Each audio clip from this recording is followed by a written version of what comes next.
So, if you're like the millions of people who've shifted to working from home, you know the benefits are pretty great. But there's this hidden downside, right? A downside that, well, a lot of us are literally feeling in our necks, our backs, our shoulders. So let's get into it. Let's explore the hidden pains of the home office and, most importantly, figure out how to fix them. And you know what? It's not just you. That nagging ache you get after a long day of Zoom calls, that is a shared experience in this new normal. The thing is, that sudden shift to working from home has created this kind of silent epidemic of discomfort. But what if the problem isn't you? What if it's your workspace? Okay, so let's start by looking at the real issue here. Most of our home offices, they were never actually designed for a 40-hour work week, were they? They're these makeshift spaces that are actively, and I mean actively, working against our bodies. And that leads to some very real and very widespread problems. And look, this isn't just a hunch. The data absolutely backs this up. A CDC study looked at university employees who suddenly had to start working from home. And the results? They're pretty eye-opening. You can see these huge spikes in reported discomfort, especially in the neck, the shoulders, and the lower back. This isn't just a feeling, it's a measurable health trend. So, what's the big takeaway here? It's that these aches and pains are not just in your head. Researchers have actually documented this as a direct health risk, all tied to that massive, pandemic-driven move to remote work. Our bodies are basically paying the price for these cobbled-together workspaces. And I'm willing to bet some of these look pretty familiar. That same CDC study linked physical pain directly to these kinds of setups. Working from the couch, pulling up a hard dining room chair, hunching over a tiny laptop at the kitchen counter. These are the exact ergonomic traps that so many of us have fallen into. Okay, so we get what the problem is, but why is it so darn hard to fix? It turns out the issue is a little more complex than just remembering to, sit up straight. Have you ever actually tried to figure this stuff out online? You immediately just get hit with this wall of information. Neutral spine, reach zones, pelvic tilt, and what you see here, this is just a tiny fraction of a full ergonomic checklist. It's totally overwhelming. It feels like you need an engineering degree just to set up your chair correctly. And this quote, this just nails it, doesn't it? The whole goal of ergonomics is pretty simple. Make the work fit you. But the reality, the way it feels when we're trying to do it ourselves, is like we're constantly trying to force our bodies to fit the bad tools we already have at home. There's a huge disconnect.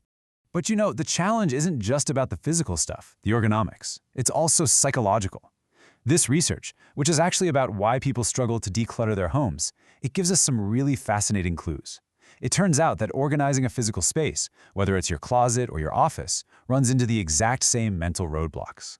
And here's what the data tells us. The number one reason people don't fix their space is a simple lack of time. Almost half of people say that.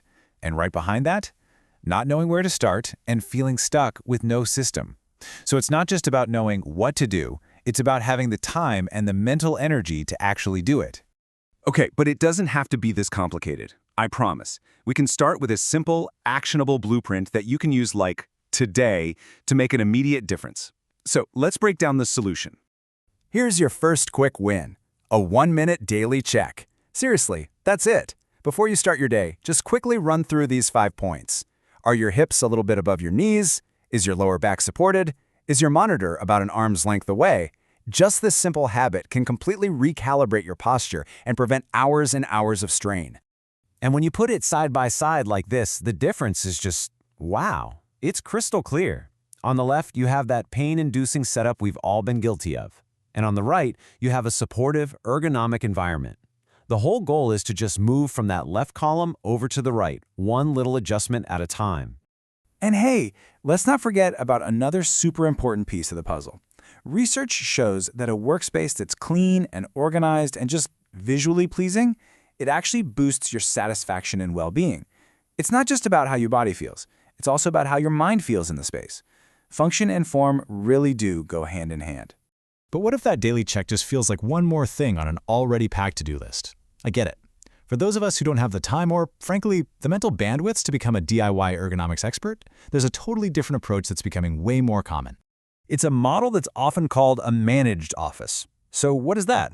Well, think of it like an all-in-one service.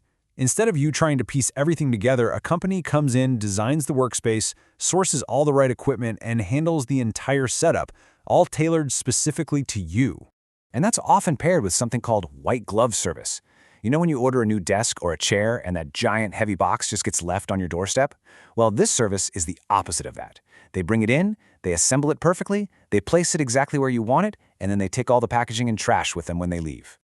And the demand for this kind of thing? It's huge. A staggering 61% of people who buy bulky items like furniture online now expect installation or setup services to be included. We don't just want the product anymore. We want the solution. So what this done-for-you approach really does is it tackles all those barriers we talked about earlier. It removes the complexity, it saves you a ton of time, and it completely eliminates that awful feeling of being stuck. The whole point is to get it done right without you having to do it all yourself. And ultimately, it really just comes down to this one question. Where do you want to invest your energy? Whether you decide to take small, consistent steps to improve your own space, or you opt for a more hands-off approach, the goal is exactly the same. Creating a workspace that actually supports your health, not one that works against it. Something to think about.